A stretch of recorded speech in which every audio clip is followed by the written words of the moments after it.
آج ہم بات کریں گے کچھ 14 اگست کے بارے میں کہ 14 اگست کی اصل کہانی کیا ہے، اور ہم یہ جو آج کی کہانی ہے اس کو شروع کریں گے مئی 2025 میں جو 4 دن کی پاکستان اور بھارت کے درمیان جنگ ہوئی تھی۔ اس معرکہ حق میں پاکستان کے ہاتھوں شکست کھانے کے بعد بھارت کے بہت سے اخبارات و جرائد میں پاکستان کے خلاف اور بانی پاکستان قائد اعظم محمد علی جناح کے خلاف ایک ڈس انفارمیشن کمپین شروع کی گئی ہے۔ آپ کو یاد ہوگا کہ 2025 میں جب پاکستان اور بھارت کے درمیان معرکہ حق ہوا تو اس میں بھی انڈین میڈیا جو ہے اس نے ڈس انفارمیشن اور فیک نیوز کے ذریعے دنیا کو یہ بتانے کی کوشش کی کہ پاکستان پہ قبضہ ہو گیا ہے، حالانکہ یہ سب جھوٹ تھا۔ اور جب ان کو شکست ہو گئی معرکہ حق میں تو اس کے بعد سے اب فیک نیوز کو ایک نئے انداز میں پھیلایا جا رہا ہے، اور اس کی میں بہت سی مثالیں پیش کر سکتا ہوں، لیکن میں آپ کو دکھاؤں گا کہ معرکہ حق میں شکست کے کچھ دن کے بعد ایک انڈین میگزین جو ہے اس نے ایک آرٹیکل شائع کیا ہے، اور آرٹیکل کی ہیڈ لائن کیا ہے، وہ کہہ رہا ہے جی کہ was Pakistan a western pawn at the time of the partition, اور پاکستان کی جو تحریک ہے اس کو انہوں نے نگیٹ کرنے کے لیے ایک الزام لگایا، اور اس آرٹیکل میں کہا جا رہا ہے کہ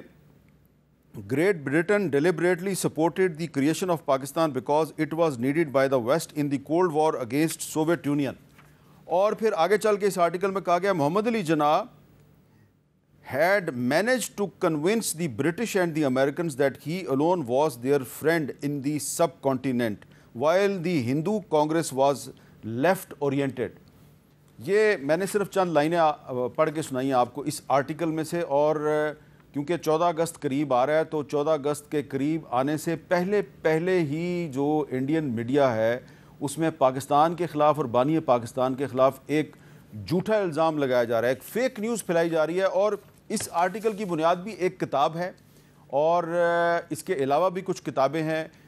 پاکستان اور بانی پاکستان قائد اعظم محمد علی جناح کے بارے میں بہت سی کتابیں انڈیا میں بھی شائع ہوئی ہیں۔ مثلاً یہ ایک RSS کا ترجمان اخبار ہے دی آرگنائزر، یہ کہہ رہا ہے thinking allowed Jinnah was a creation of the British.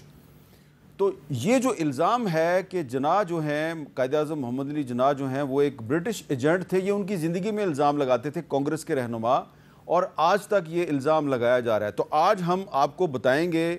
کہ قائد اعظم محمد علی جناح جو ہیں وہ برٹش ایجنٹ تھے یا نہرو اور گاندھی برٹش ایجنٹ تھے، اور کولیبوریٹر ایکچولی دونوں میں سے کون تھا، اور جو 14 اگست ہے یہ پہلے 15 اگست تھا پاکستان کا یوم آزادی، یہ 15 سے 14 اگست کیوں ہوا؟ تاریخی حقائق یہ بتاتے ہیں کہ قائد اعظم محمد علی جناح اور شاعر مشرق علامہ اقبال ابتدا میں یہ دونوں جو ہیں یہ کانگریس کی آئیڈیالوجی سے متاثر تھے، اور دونوں ہندو مسلم اتحاد کے حامی تھے، لیکن پھر دونوں کو اپنے اپنے طور پر یہ ریئلائزیشن ہوئی کہ کانگریس دراصل جو ہے وہ انگریزوں کے ساتھ گٹھ جوڑ کر کے ہندوستان میں ایک ہندو راج قائم کرنا چاہتی ہے۔ بظاہر جو انڈین نیشنل کانگریس تھی وہ ایک سیکولر جماعت کہتی تھی اپنے آپ کو، لیکن قائد اعظم جو کہ خود ایک مغربی تعلیم یافتہ وکیل تھے، انہوں نے کانگریس کے اندر بیٹھ کر دیکھا کہ کانگریس جو ہے وہ ایکچولی کولیبوریٹر ہے برٹش امپیریلزم کی، اور یہ ہندوستان میں ایک ایسا نظام قائم کرنا چاہتے ہیں جس میں کہ صرف ایک ہندو راج قائم ہوگا، اور اس میں مسلمان اور جو دیگر اقلیتیں ہیں ان کے لیے کوئی گنجائش نہیں ہوگی۔ تو اس سلسلے میں یہ جو سوچ تھی قائد اعظم کی اور علامہ اقبال کی، اس سوچ کو قیام پاکستان سے بہت پہلے جو ہے وہ مسلمانوں میں پذیرائی ملنی شروع ہو گئی، اور میں آپ کو ایک کتاب دکھانا چاہتا ہوں۔ یہ کتاب ہے جی ہندو راج کے منصوبے۔ یہ کتاب 1931 میں شائع ہوئی تھی، ملک فضل حسین صاحب نے یہ کتاب لکھی تھی، اور اس کتاب میں جو ملک فضل حسین صاحب ہیں انہوں نے 1931 میں کہا تھا کہ کانگریس دراصل جو ہندو انتہا پسند تنظیمیں ہیں ان کے ساتھ مل کر اکھنڈ بھارت قائم کرنا چاہتی ہے، یعنی کہ ایسا اکھنڈ بھارت جس میں افغانستان بھی شامل ہوگا، جس میں سری لنکا بھی شامل ہوگا، نیپال بھی شامل ہوگا، اور بھی ساؤتھ ایشیا کے بہت سے ممالک شامل ہوں گے۔ اور اس کتاب کے شائع ہونے کے 5-6 سال کے بعد جب 1937 کے الیکشن کے بعد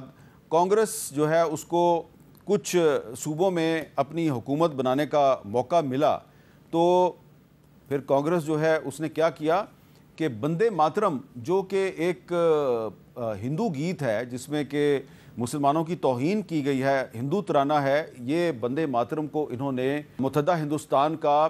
قومی ترانہ بنانے کی کوشش کی، اور یہ ایک کتاب ہے، اس کتاب میں پوری تفصیل ہے۔ اس کتاب کا نام ہی بندے ماترم ہے، اور یہ کتاب بتاتی ہے کہ دراصل یہ بندے ماترم تھا جو کانگریس کا ایک ترانہ بن گیا۔ کانگریس نے اس کو پورے ہندوستان کا ترانہ بنانے کی کوشش کی، مسلمانوں پر اس کو مسلط کرنے کی کوشش کی، کیونکہ اس میں ہندوؤں کی جو ایک دیوی ہے اس کو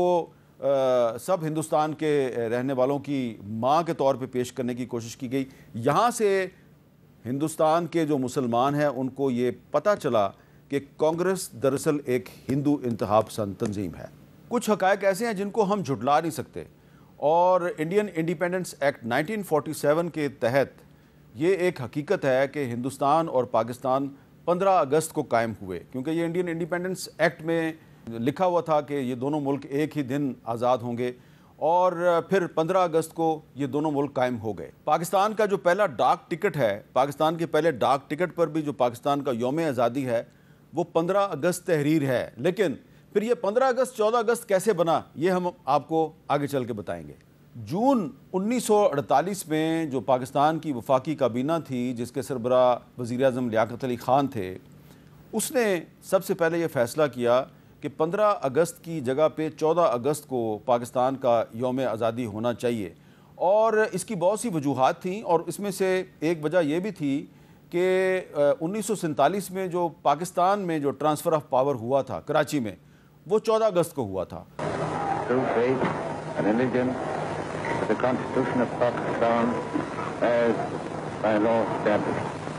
اور پھر اسی دن لارڈ ماؤنٹ بیٹن جو ہیں وہ شام کو دلی پہنچے، اور وہاں پہ انہوں نے 15 اگست کو